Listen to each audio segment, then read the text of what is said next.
Welcome, curious minds, to another deep dive. Great to be here. Today, we're plunging into a truly dense and, frankly, often unsettling collection of sources. Nesta Helen Webster's Secret Societies and Subversive Movements. This isn't your typical historical account, It's a meticulously detailed exploration of what the author claims are hidden currents and, well, alleged agendas that have profoundly shaped the world. Right. It's quite the undertaking. Our mission in this deep dive is to extract the most important nuggets of knowledge and insight from her work, to truly grasp the core of her arguments, and to explore the surprising facts and interpretations she presents, all while meticulously navigating a complex and at times deeply controversial landscape. Indeed. And what's immediately striking is how Webster frames her own work right from the start. Yeah. How so? Well, she speaks of facing immense resentment, explaining how taking an anti-revolutionary line basically pitted her against, and this is her phrase, the whole literary world. The whole literary world. That's quite a statement. It is. And it immediately invites us to consider a fascinating paradox, doesn't it? Why would the literary world, which supposedly values intellect, free expression, artistic creation, why would it be so sympathetic to movements that, in Webster's view, openly proclaimed aims against literature, art, and even science? That is odd. She points to historical figures like Robespierre, who advocated proscribing writers as dangerous enemies of the people. And it wasn't just him. His colleague Dunas reportedly said all clever men should be guillotined. Wow. Webster even cites reports from Paris sections where people would shout, "Beware of that man, for he has written a book." That's chilling. And she notes the same policy was later seen in Russia, where intellectuals and professors, not the common folk, were apparently starving under a form of moderate socialism in Germany. So it raises this crucial initial question: what kind of ideological climate would lead a literary establishment to side with forces apparently hostile to intellectual pursuits? That's a truly thought-provoking setup. And, it gets even more intriguing when Webster talks about how any minor mistake, any little slip by an anti-revolutionary writer is immediately pounced upon by critics. Right, held up as proof of incompetence or bias. Exactly. While, she argues, most glaring errors from those who support these revolutionary movements often pass completely unchallenged. She mentions a principle laid down by Collot d'Herbois, a pretty notorious figure from the French Revolution. Oh, yeah. He famously stated, "Tout est permis pour quiconque agit dans le sens de la révolution." Basically, everything is permitted to anyone who acts in the sense of the revolution. And Webster thinks that still applies. She contends that principle, remarkably, still holds good. And this ties into her claim that certain ideas, which she says are commonplaces on the continent, especially the importance of secret societies in history, appear sensational and extravagant in England. Ah, the English perspective. Yes. She uses this vivid, almost funny analogy, picturing a West American farmer seeing a giraffe for the first time. A giraffe. Yeah, and he's just angry, disbelieving it exists because it's so outside his experience. That, she argues, is how the English mind often reacts to ideas beyond its immediate, visible reality, especially the notion of widespread or even completely invisible conspiracies. So a kind of built-in resistance to seeing hidden connections. That's what she suggests. A powerful, almost visceral resistance to acknowledging anything that doesn't fit neatly into one's established view of reality or what's openly visible. That makes sense. It points to a real challenge for anyone trying to discuss these kinds of hidden movements. Precisely.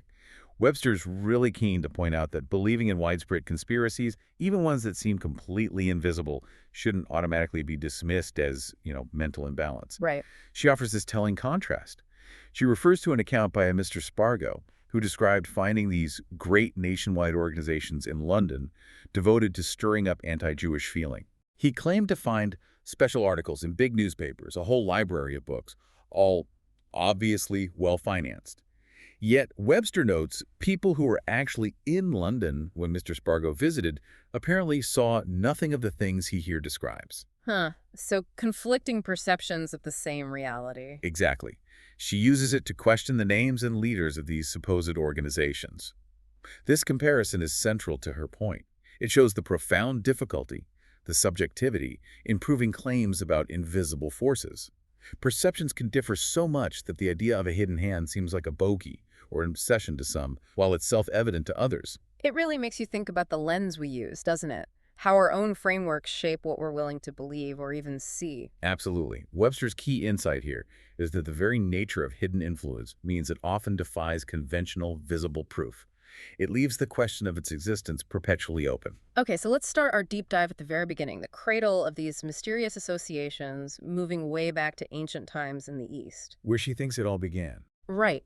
Webster states quite clearly that Egypt, Babylon, Syria, and Persia are the primary sources for the inspiration and the methods of secret societies throughout history. Both the mysticism and the love of intrigue. Yeah, she posits that this deep Eastern mysticism and an innate Oriental love of intrigue provided the foundational systems. These were then transported west, leading, in her view, to huge, far-reaching results that have echoed through the centuries. It's a massive claim, really, suggesting this almost unbroken line of hidden knowledge and subversive techniques. It is. So this brings us to a fundamental question. What exactly were these ancient mysteries that supposedly served as the prototype? Well, the source describes this theory, quite common in occult and Masonic circles, that a continuous tradition existed. Handed down through initiates. Exactly, handed down through carefully chosen groups across different ages and countries. A core idea said to be part of these traditions was the concept of the unity of God belief in one supreme being, the Creator. But they kept it secret. According to the theory, yes. Explicitly kept from the profane masses. The reasoning given was that ordinary people were only capable of understanding polytheism, multiple gods, as a way to grasp the different aspects of the divine. Interesting justification. Whether it came from a highest aspiration to protect truth or just spiritual arrogance, this secrecy often led to severe trials, tortures, even death for those trying to get initiated. High stakes. Definitely. Webster mentions a writer, Le Plongeon, who tried to show links between Maya, Egyptian, Chaldean, and Greek mysteries. He argued the idea of one omnipotent deity was universal in early civilizations, but priests kept it a deep secret, only telling a select few. Which underscores the exclusivity and the danger of seeking that knowledge. A theme Webster sees playing out again and again in secret society history. Okay, moving closer to the Christian era, Webster puts a spotlight on the Kabbalah. She notes that a mystical tradition existed among Jews from remote antiquity. Right. She quotes a scholar, Vulio, saying it's only a matter of knowing at what moment Jewish mysticism took the name of Cabala. So the tradition's existence isn't really disputed by her, just the naming and evolution. Pretty much. But then the source takes a really sharp and very contentious turn. It dives into Talmudic references to Christ. And Webster suggests these show a particular viewpoint. An alarming and antagonistic one, yes. She sees it as crucial for understanding later history. Okay, lay it out for us. What's particularly striking is her detailed discussion of the Toledat Yeshu. She explicitly calls it a blasphemous work. Strong words. Very. She presents it as relating deeply indecent and offensive details about Christ's birth. Alleging Miriam, a Bethlehem hairdresser engaged to Jochanan, was seduced by a libertine named Joseph Panther, leading to Jeshu's birth. Okay. Furthermore, drawing on Talmudic authors, Webster claims Jeshu was taken to Egypt as a boy, initiated into secret doctrines there, and practiced magic upon his return. The Toledat Yeshu apparently adds that Jeshu learned of his illegitimacy, was driven from the synagogue, and hid in Galilee. This is quite a narrative she's presenting from these sources. Yeah, it is. And crucially, Webster laments what she describes as a systematic lack of complete, honest English or French translations of the Talmud. She thinks things are being hidden. She alleges only expurgated versions or judicious selections are available. Passages likely to displease Hebrews, her term for scholars sympathetic to Hebrew studies, have been discreetly expunged. She gives examples. She points to a Krakow edition from 1604 where such passages were supposedly restored, only to be suppressed again by a Jewish synod in Poland in 1631. She claims rabbis allegedly filled in gaps orally, where offending passages were removed in later printed editions. So for Webster, this points to a deliberate concealment. Yes, a deliberate, long-standing concealment of content she deems anti-Christian from the public, implying a hidden, antagonistic narrative within what she calls modern Judaism and a precedent for secret knowledge and hidden agendas. Right. This detailed and, let's be clear, highly controversial portrayal of the Toledat Yeshu leads Webster to a key comparison, Christ versus the Essenes. She asserts their teachings were totally different, even criticizing a prominent scholar, Dr. Ginsburg, for what she calls the bad faith on which the attempt to identify him with the Essenes is based. That's not just academic disagreement, it's an accusation. It is. So, from Webster's viewpoint, what stands out in this comparison? Why is this distinction so vital to her overall argument about hidden traditions and the, well, purity of Christianity? Drawing out the bigger picture, Webster meticulously lists several distinct differences between Christ's actions and teachings and those of the Essenes. She argues these differences are critical. Such as? For instance, Christ didn't live in a closed fraternity. Dr. Ginsburg himself, she notes, admitted Christ associated freely with publicans and sinners. The Essenes didn't frequent the temple. Christ often did. Okay. Essenes famously disapproved of wine and marriage. Christ sanctioned marriage at Cana and turned water into wine. Right, the miracles. And a particularly key point for Webster, which she says Ginsburg overlooks, is the Essenes' view of ointment as defiling. Ah, the anointing. Exactly. Christ commended the woman who anointed him, and even reproached Simon for not doing so. Webster insists if Christ or his disciples were Essenes, their reactions would have been totally different. She pushes back on Ginsburg's interpretations. Yes, she refutes his attempt to equate Christ's teachings on authority with Essene principles, analyzing the Greek text to argue Christ was forbidding spiritual arrogance, not social hierarchy. So what were the Essenes, according to her? The source explicitly states the Essenes were a secret society. 4 degrees of initiation, bound by terrible oaths. Their mysteries were those of the Jewish secret tradition, the Cabala. But a specific kind of Cabala. She posits they were Kabbalists of a superior kind, untainted by a later anti-Christian strain. She claims rabbis introduced into the Kabbalah after Christ's death. So this distinction is crucial for her. Absolutely. It separates Christ's pure and simple teaching from what she sees as corrupting, esoteric, and ultimately subversive influences. It positions the Essenes as a foundational secret society holding ancient, pure, Kabbalistic traditions, distinct from later alleged perversions.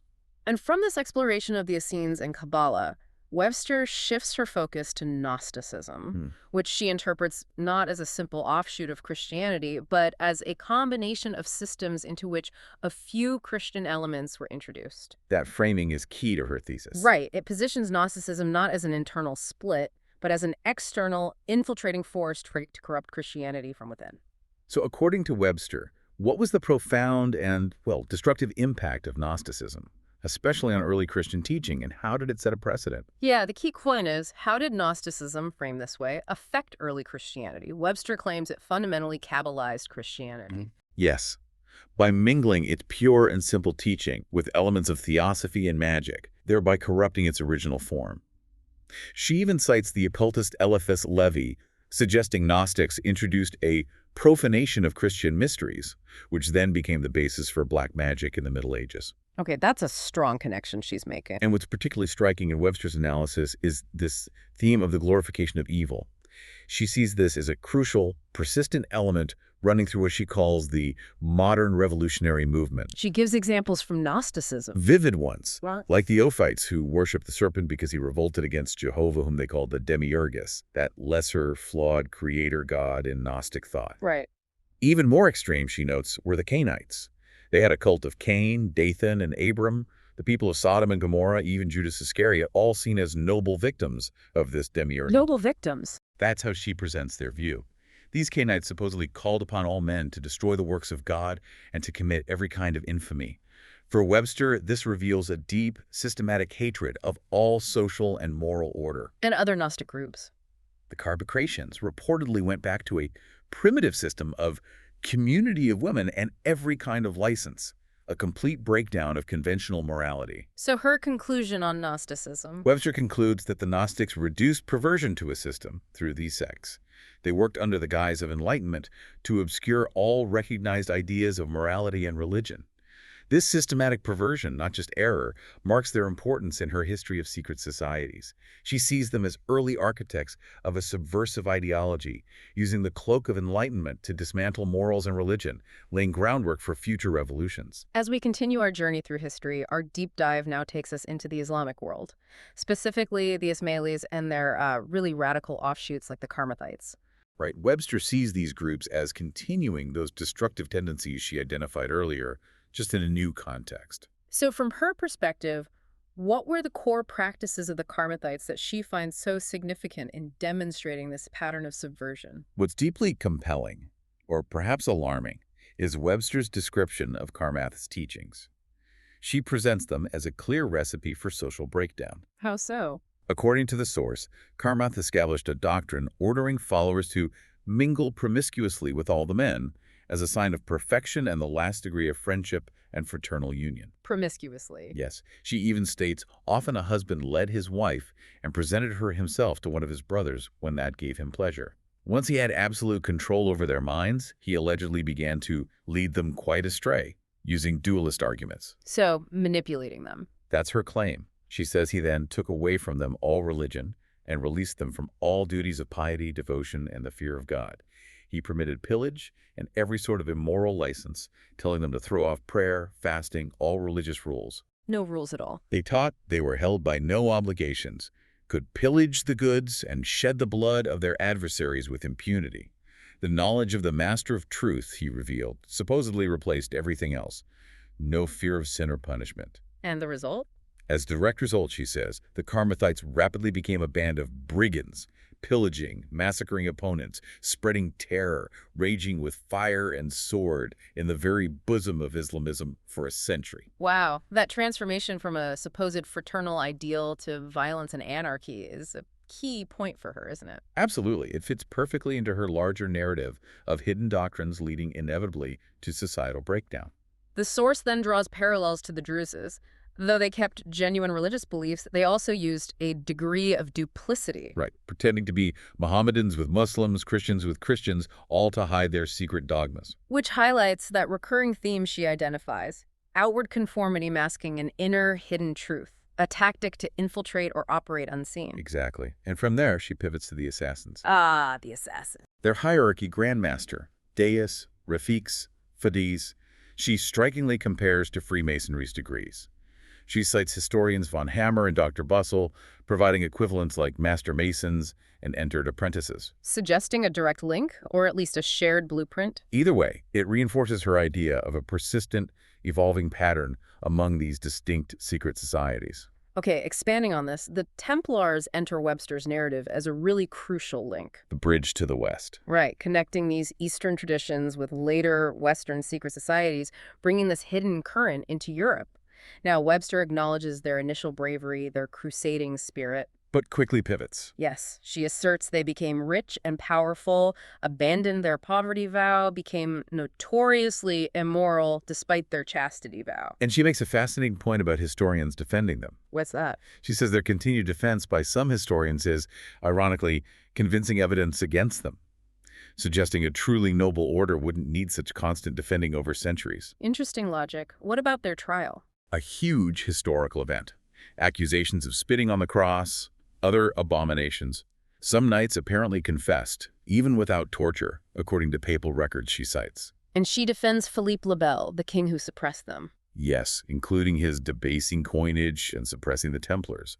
These actions, she claims, resulted in immense benefits to France, fostered prosperity, and were ratified by popular assemblies and the University of Paris. So she challenges the common narrative of Philippe being purely greedy. She does, and she poses a challenging question. If the Templars were so noble and beloved, why were there no popular uprisings when they were arrested? You'd expect that for a group devoted to the poor and pious, right? Yeah. This perceived lack of public support, for Webster, suggests their true character wasn't as widely admired as later defenses imply. It hints at a hidden corruption beneath that revered surface. This brings us to a really provocative part of the source, where Webster delves into the Templars' secret doctrine. Not just immorality, but ideology. Exactly. She asserts they were fundamentally anti-Christian deists, whose ideas derived directly from Gnostic or Manichaean dualists like the Bogomils. Moving beyond simple failings to a core opposition to Christianity, a deeper, more insidious agenda. So what was this core belief, according to Webster, that ties them so directly into this longer subversive tradition she's building? This leads us to a deeply unsettling claim.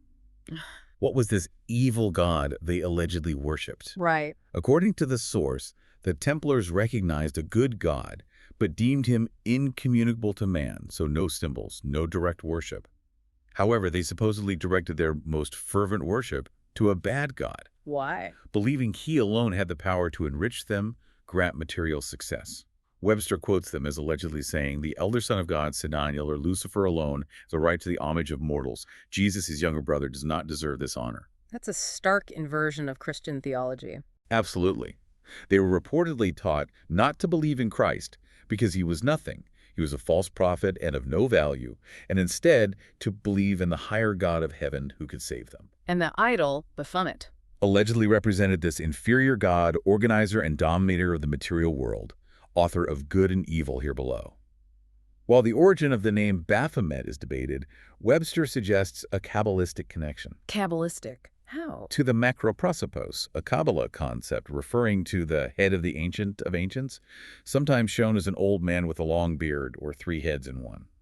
This interpretation links the Templars directly to the mysterious doctrines of the Cabala. So their secret doctrine wasn't just a Christian heresy, but rooted in esoteric, anti-Christian, Kabbalistic beliefs. That's Webster's argument. A deliberate system of perversion, mirroring the Gnostics, showing a continuity of subversive ideology. Expanding on this Templar heresy idea, Webster then explores a sect she calls the Johannites. Based on one of the St. John's.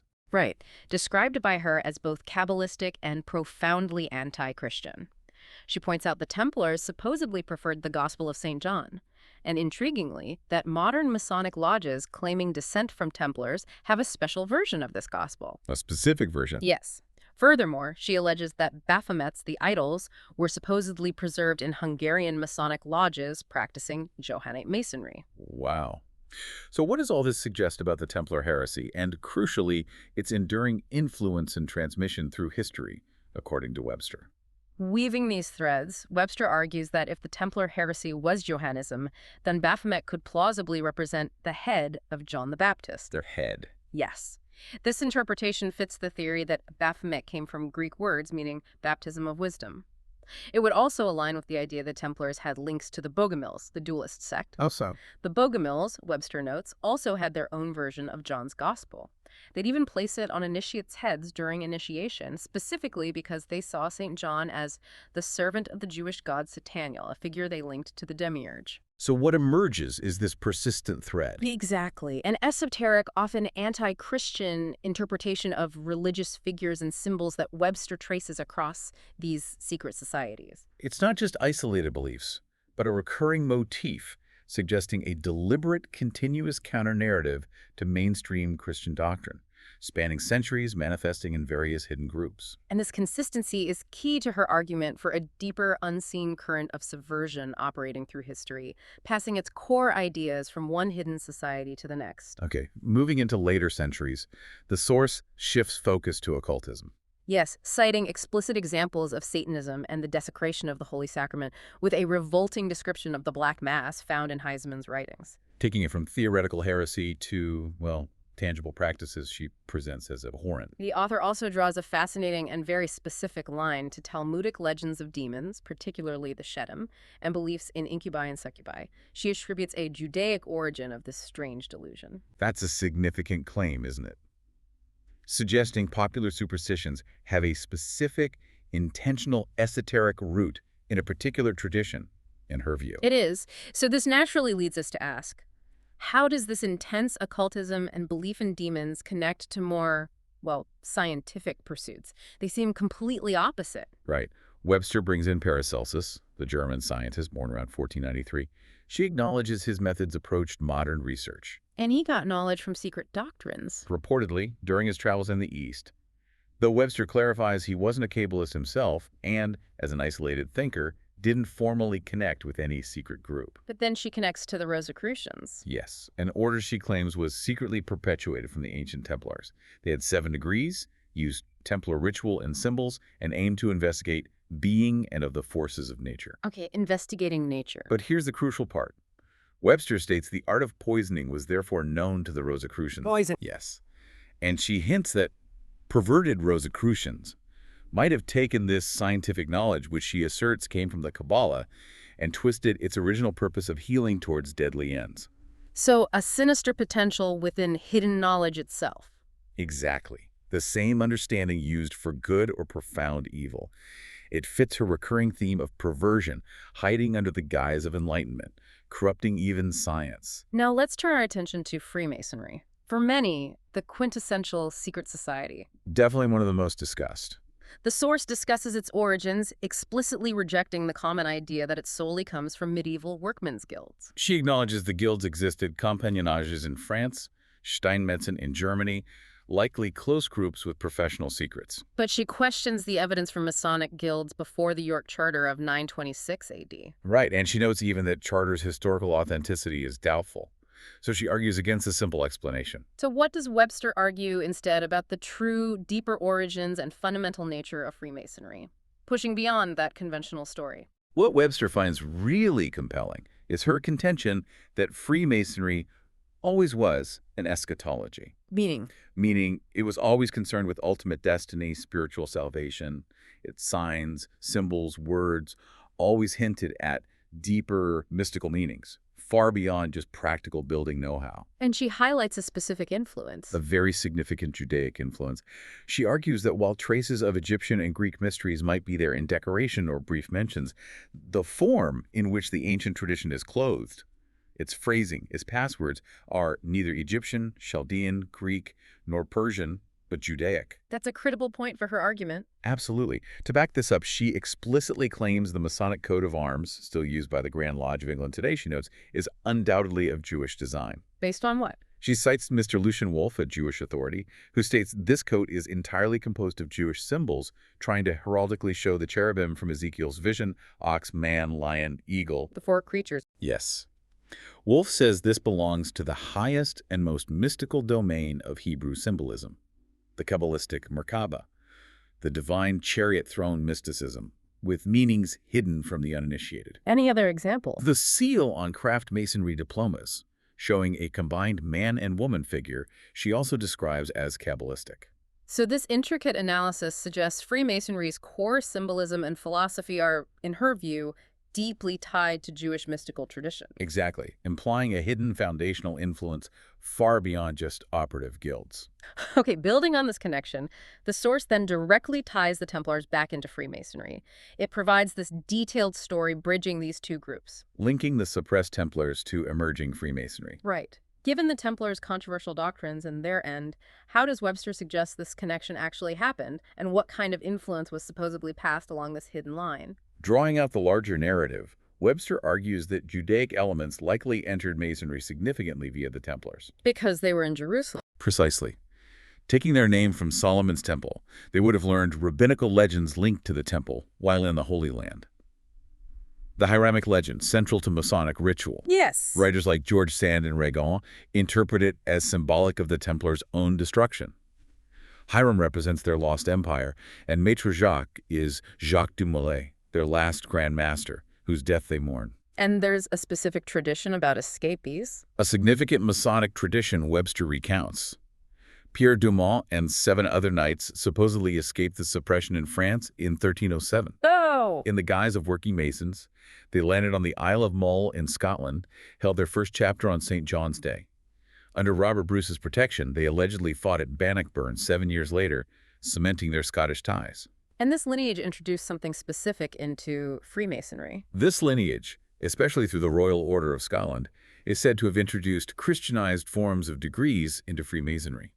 Degrees purified of the dross of paganism and even of Judaism, passing a pure doctrine into the craft. So it's complex. Templars bring Eastern Judaic elements, but a later process in Scotland refines and Christianizes them. That's the implication. The traditions evolved as they moved through history, highlighting the adaptability of these hidden currents, according to her narrative.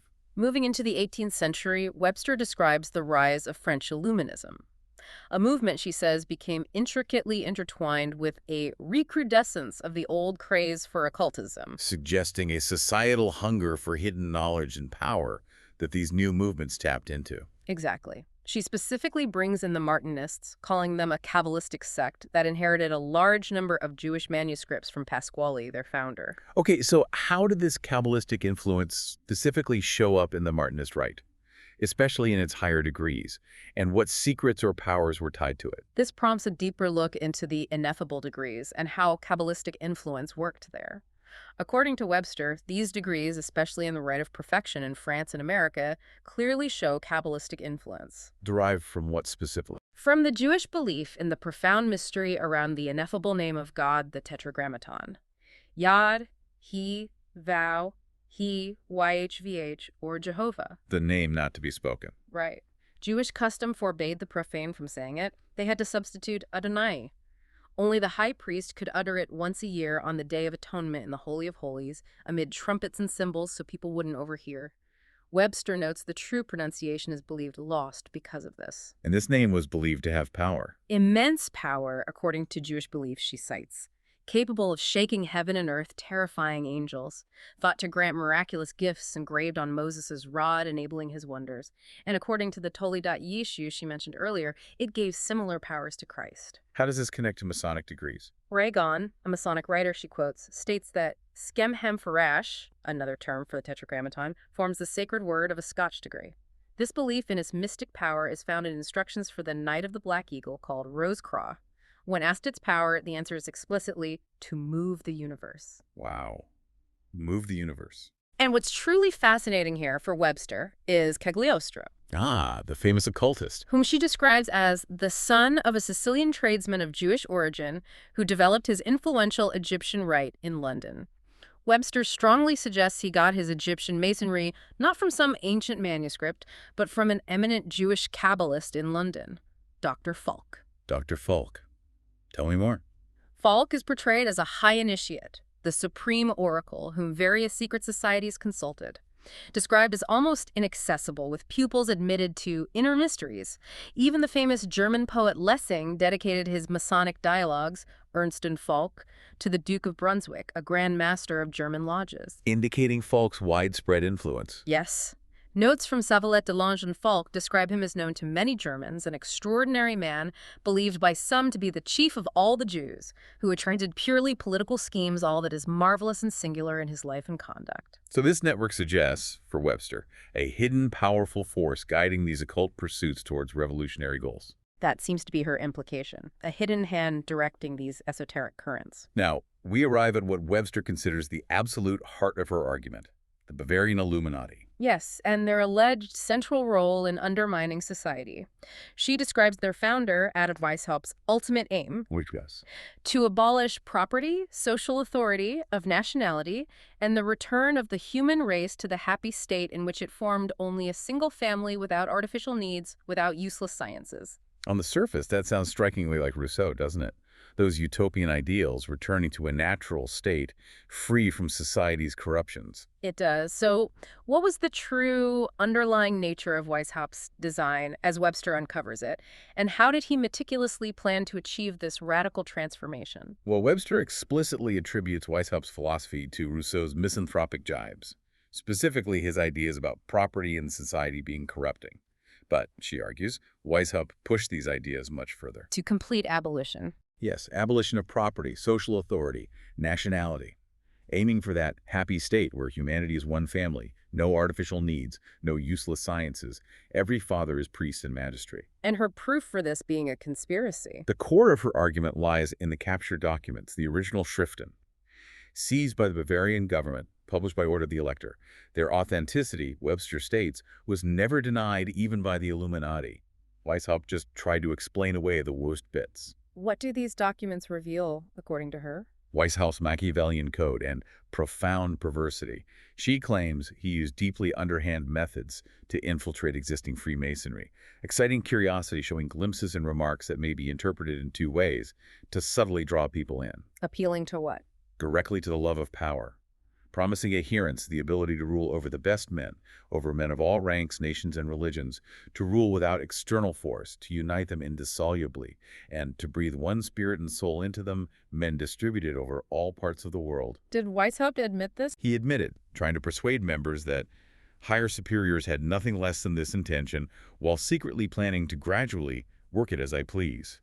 He even considered exposing rival groups like Jesuits or Rosicrucians to advance his own schemes. So, for Webster, this reveals a deeply manipulative core. Yes, driven by a hidden agenda of control and subversion that contradicted the public utopian talk. Okay, so Webster builds this case. The Illuminati were a clear, documented conspiracy with a radical agenda. But how does she then connect this specific, relatively small secret society to massive historical events, specifically the French Revolution, that reshaped all of Europe? Right. The implication isn't just philosophical debate, but active, instrumental force in upheaval. How does she make that link? Connecting to the larger historical canvas, she presents Delouchet's essay sur la secte des Illuminés, published in 1792, as an extraordinary document. She highlights that it foretold precisely the events that were to take place 3 and 4 years later in the French Revolution. Delouchet warned of a conspiracy in favor of despotism against liberty, aiming for universal domination. A plan he admitted might seem extraordinary, incredible, yes, but not chimerical. He predicted specific calamities. Webster notes Delouchet prophesied a series of calamities describing us subterranean fire smoldering eternally and breaking forth periodically in violent and devastating explosions. She sees this as perfectly describing the history of the next 150 years. And she connects it to other documents, like Mirabeau. Yes, she draws a powerful link to Mirabeau's Projet de Révolution, found among his papers after his death in 1791. She calls it a code of hell. Why Code of Hell? This document, she claims, advocated defaming ministers, exaggerating clergy's wealth, and excusing calumny, murder, irreligion, sacrilege as permitted in times of revolution. She thinks this plan was followed. This Machiavellian plan, Webster contends, has been carried out according to plan from that day to this. She cites its repetition in documents like the correspondence of the Alta Vendita and even the controversial protocols of the Elders of Zion. So a continuous thread of organized subversion. That's her assertion. In every social revolution outbreak, the movement's authors have been known to be linked with secret societies, implying a direct line from the Illuminati to major historical events, painting a picture of deliberate, orchestrated chaos. Following this direct link to the French Revolution, the source then delves into the role of Jews in that event. A sensitive topic. Very. Webster distinguishes between the assimilated Sephardim naturalized French citizens since 1550 with full rights and the detested Ashkenazim, especially from Alsace. Figures like Abbé Maury and the Bishop of Nancy protested against them due to perceived foreignness and usury practices. Okay, that's a distinction. Does she go further? Yes, she points to specific Jewish individuals allegedly involved in revolutionary events, suggesting a more direct, intentional participation than conventional histories usually acknowledge. This raises a profound and, again, sensitive question Webster explores. Was the revolution, as some contemporaries suggested, directed or significantly influenced by a particular nation? Who suggested that? She cites the Duke of Brunswick, a former Grand Master of German Freemasonry, someone she identifies as an Aaron of the Illuminati. He issued a manifesto in 1794. What did it say? He expressed deep alarm that Masonry was being misused by apostates who sowed in the hearts of youth the seed of covetousness and aimed for unlimited liberty, absolute leveling down, with the thrones of the earth as their goal. He then stated this has been done and is still being done. Strong words from a former insider. And Webster provides excerpts from imperial police reports from 1811 and 1813.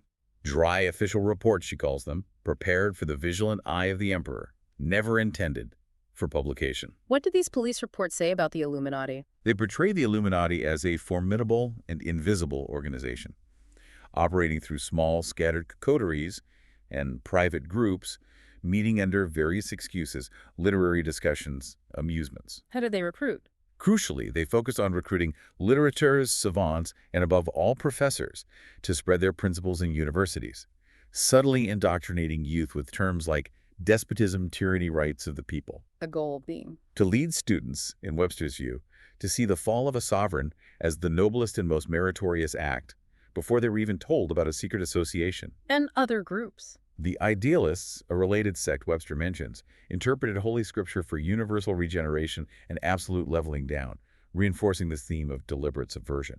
She also explicitly cites Monsieur Léon Kahn, a Jewish writer, as finding specific Jews involved, like Rosenthal leading a legion against La Vendée, and Pereira, who, with Cloutz, convinced Archbishop Gobelin to renounce Christianity, figures others, like Dramont, had missed. So for Webster, this points to a subtle, pervasive presence guiding revolutionary movements from within. That appears to be her conclusion. Continuing her historical sweep, Webster traces this continuation of subversive forces through the Carbonari and the Alta Vendita. Later iterations or direct descendants, in her view. Right. She highlights this deeply deceptive progression within these societies. Initially, they presented a morality of Christianity in lower degrees, appealing to genuine patriots seeking independence. But that changed in higher degrees. Dramatically. In higher degrees, they promised to overthrow all monarchies and bring about the ruin of all religion and of all positive government, with murder, poison, perjury explicitly stated as available tools. Goodness. The ultimate goal, known only to a select few at the top, was explicitly stated to be the same as the Illuminati's. A chilling picture of layered deception leading to radical ends. It is, and what emerges here as a central theme is Webster's broader analysis of Freemasonry itself, how its structure and symbolic flexibility can be co-opted. Right. She argues Masonic allegories, like building Solomon's Temple, are capable of various interpretations. The Masonic secret tradition about a loss which has befallen humanity and its recovery can be applied to any group working for any objective. So the structure itself is neutral, but can be used for anything. That's her contention. The whole organization initiation degrees, oaths of secrecy, can be employed for any purpose, social, political, philanthropic, or religious, for promoting that which is good or for disseminating that which is evil. Defend or overthrow a throne, protect or destroy religion, maintain or create anarchy depends on the hidden direction. And she emphasizes the importance of oral tradition. Critically important. The oral tradition, she claims, varies significantly from the printed ritual, allowing for diverse, often hidden interpretations within different lodges. She singles out the Grand Orient. Yes, for being militantly anti-Catholic, even calling itself the anti-church, actively attacking all religion by removing belief in the great architect and the soul's immortality from its system. This leads to her concept of three Freemasonries. Based on insights from Monsieur Copain Elbincelli, yes. First, blue masonry, craft degrees, a sorting ground, no real secrets revealed to most. Second, the upper degrees members feel important, but only get partial knowledge of the true goal. And the third? The inner circle, the true masters, a permanent directing power that is occult and unsuspected, operating behind the scenes, possibly recruiting from outside formal masonry. So this layered hierarchy allows for a hidden, consistent direction of subversive aims, guiding the broader group without lower levels being fully aware. That's exactly how Webster portrays it, a mechanism for hidden control. Bringing us closer to Webster's own time, the early 20th century, the source points to what she calls a hidden hand behind world revolution for at least 135 years. Drawing that direct comparison to Copain Elbincelli's inner circle secretly directing the Grand Orient, suggesting a deep-rooted, long-running conspiracy. She identifies 5 principal organized movements, active then, that she says share common traits. Grand Orient Freemasonry, Theosophy, Pan-Germanism, international finance, and social revolution. All of them, she claims, share common characteristics, suggesting in her view a unifying, guiding force behind them. Okay, this prompts a crucial question. What are these common traits that, in her view, bind such diverse movements together? According to the source, all 5 share several things. First, all have a pro-German tendency. None, she asserts, are pro-French or pro-British, nor do they encourage British patriotism. Interesting claim. What else? Second, she states, all contain a Jewish element, and none are anti-Semite, which she presents as a notable distinction.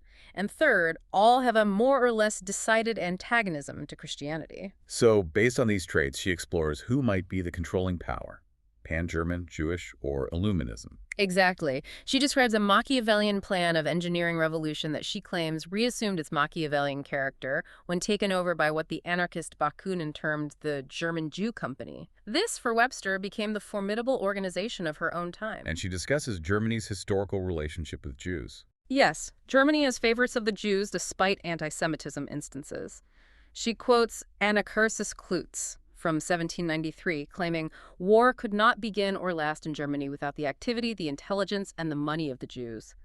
Klutz suggested reaching an understanding with our brothers, the rabbis, could produce astonishing, miraculous results in stopping war. And Henry Ford. She quotes Ford stating wars would cease if the 50 most wealthy Jewish financiers who produce wars for their own profit were controlled. He also reportedly claimed Jews on his peace ship in 1915, detailed how they controlled the war, having the money, and cornering basic materials. These are huge claims, linking finance, nationality, and hidden influence. They are. And for Webster, they suggest an intertwined relationship between these powerful elements, leading to a coordinated hidden influence on global events and revolutions. The source then introduces what Webster calls the Jewish peril. Yes, not just as a general conspiracy theory, but something she alleges derives from certain Talmudic traditions themselves. How so? She quotes passages stating Gentiles are like beasts to Jews, and that in the times of the Messiah, Israel alone will subsist when God exterminates all the goyim of the world. That's very strong content she's citing. Extremely. Webster further asserts Jewish history itself shows a capacity for cruelties and internal violence, citing the Sicarii massacre, where Josephus described assassins killing women and children in Jerusalem. So she concludes by asking about an organized conspiracy, like the protocols. She asks whether there is an organized conspiracy for world domination and the destruction of Christianity, as controversial documents like the Protocols of the Elders of Zion suggest.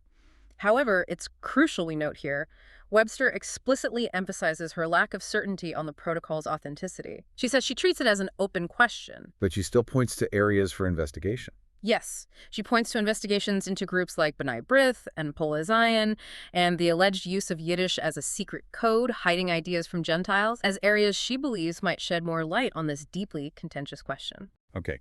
What Webster finds particularly compelling here, despite denials from the Jewish press, she notes, is the direct connection she draws between Jews and Bolshevism.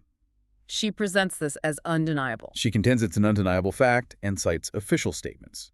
One is the Lusk Report from America. She notes it listed an overwhelming majority of Jewish names among those prosecuted for criminal anarchy in the early 1920s.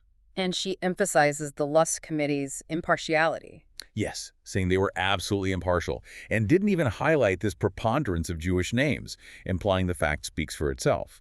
In Russia, the source claims, post-Bolshevism, Jews became possessors of most of the business houses, forming a new rich class, while Gentile wealth was dispossessed. And she posits a theory about Jewish capitalists and socialism. And a deeply cynical one.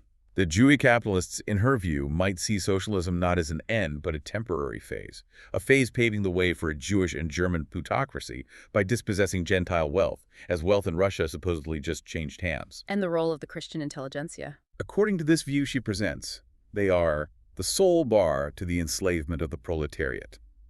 Removing them would leave workers at the mercy of an iron bureaucracy. This is getting into very difficult territory. Extremely. Webster also introduces a highly problematic claim, referring to the generally admitted fact of a greater percentage of mental disorders among Jews compared to non-Jews. How does she justify bringing this up? While acknowledging Jewish writers attribute this to the tragic lot of the Jewish people in the Middle Ages, Webster concludes that, whatever the causes of this neurosis, it is surely undesirable that a race which exhibits it should be allowed to control the destinies of the British Empire, or indeed of any country. That's quite a statement. She adds again that the spirit of fair play is not the characteristic of the Jewish race in general, asserting its absence is seen in attempts to suppress free speech, identifying it as an alien character within the labor movement, contrasting it with the sporting instinct of English working men. These are highly inflammatory claims presented by Webster as observed facts within her complex and controversial narrative. So what does this entire intricate historical journey guided by Nesta Helen Webster ultimately mean? Where does this deep dive leave us? Well, we've traced centuries of alleged interconnected secret societies, from ancient mysteries, Gnostics, Templars, Freemasons, Illuminati. All described by the author as working to undermine social and moral order, specifically Christian civilization. Right. Webster consistently posits this possibility of a hidden center of direction behind both open and secret subversive societies, often linking it to a circle of Jews located in the background of the Grand Orient, or just a pervasive form of Illuminism. Suggesting, in her view, a long-running, orchestrated effort to reshape the world from the shadows, a constant battle against established order. Which leads to a final lingering question, doesn't it? Why do these ideas about hidden power, secret societies, often with those common threads she identifies? Anti-Christian sentiment, pro-German tendencies, a Jewish element. Why do they keep persisting and re-emerging throughout history, even today? It's a powerful question. Webster's source material, as we've seen, doesn't definitively prove a single unified conspiracy. but it compiles the staggering array of historical claims, alleged connections, philosophical underpinnings, all from her very particular perspective. And she herself expressed uncertainty about some key documents, like the protocols. Exactly. She states she never affirmed belief in their authenticity, treated it as an open question. Yet she still drew powerful conclusions about the Machiavellian plan and the most formidable sect, which she claims the anarchist Bakunin identified as the Jews. So consider the enduring impact of these kinds of narratives, how they shape how we perceive power, influence, the structure of society itself. Is it just historical anomalies? Or is there, as Webster suggests, a deeper unseen current at play? A force continually seeking to obscure all recognized ideas of morality and religion, always operating under that guise of enlightenment but with a subversive aim. Her work presents a compelling, if highly controversial, argument for this continuous thread of subversion. And it certainly compels us to consider how much of what we see as spontaneous change might, in fact, be the calculated result of forces operating way beyond our immediate sight, forever influencing how history unfolds. We hope this deep dive has given you a comprehensive yet profoundly thought-provoking look into this dense and, yes, controversial material. It definitely gives you a lot to think about. It certainly makes you think differently about how ideas, whether whispered in secret lodges or published in manifestos, might just ripple through time to shape our world in ways we're only just beginning to grasp. We encourage you to reflect on these intricate historical claims and their enduring implications. And perhaps to consider the possibility that some invisible forces might indeed be at play, influencing events in ways that are not always immediately apparent.